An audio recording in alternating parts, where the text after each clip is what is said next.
Nous sommes quelque part dans une banlieue parisienne. Derrière l'aspect d'un paisible retraité en balade, M. Hong est en fait en mission commando. À 75 ans, ce farouche combattant du communisme vietnamien veut restaurer l'honneur de son peuple, un honneur perdu dès avril 75, date de l'arrivée des communistes au pouvoir.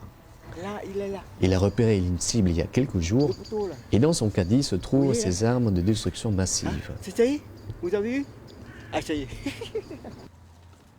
L'approche débute et l'attaque est imminente.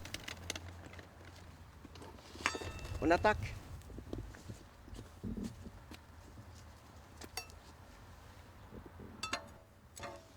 C'est trop.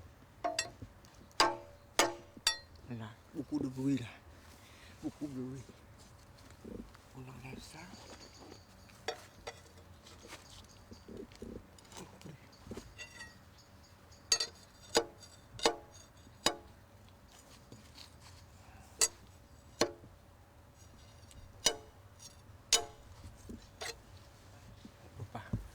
On peut pas. Hein, on peut pas.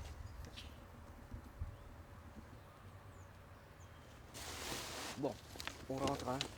Qu'est-ce que ça représente pour vous, cette statue que vous essayez donc d'abattre? Voilà, c'est mon ennemi, mais aussi l'ennemi de tout mon peuple. Vous voyez, il est un grand assassin hein, du siècle dernier. Hein, en même temps que Hitler, Staline, ou bien Mao Zedong, ou bien Pol Pot, etc., etc. Alors il faut le détruire, ces symboles-là, hein, au lieu de mettre là les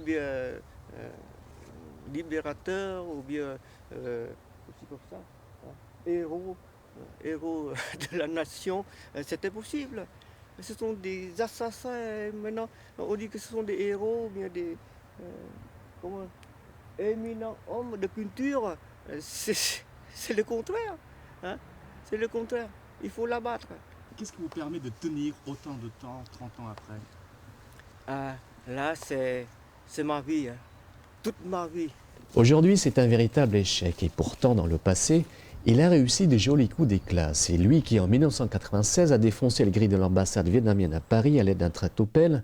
Et pour ce geste, il a été condamné à 28 jours de détention et l'interdiction de se trouver à proximité des lieux en rapport avec le Vietnam. C'est sans compter sur le courage et la détermination d'un guerrier pacifiste. Il poursuit son travail de sape et en 2000, il réussit à déployer le drapeau du Vietnam libre sur la tour Eiffel et même succès en 2001 sur la Statue de la Liberté à New York. Des actions solitaires saluées par tous les partisans du Vietnam libre, il en devient même un véritable symbole. L'échec du jour ne le perturbe pas plus que ça. Convaincu qu'il y a encore beaucoup de choses à faire, il promet déjà d'autres opérations. Parce que j'ai encore des projets dans ma tête. Dans ma tête, il y a bourré d'idées d'idées pour penser, pour faire quelque chose dans ma vie encore. Par ce trou là.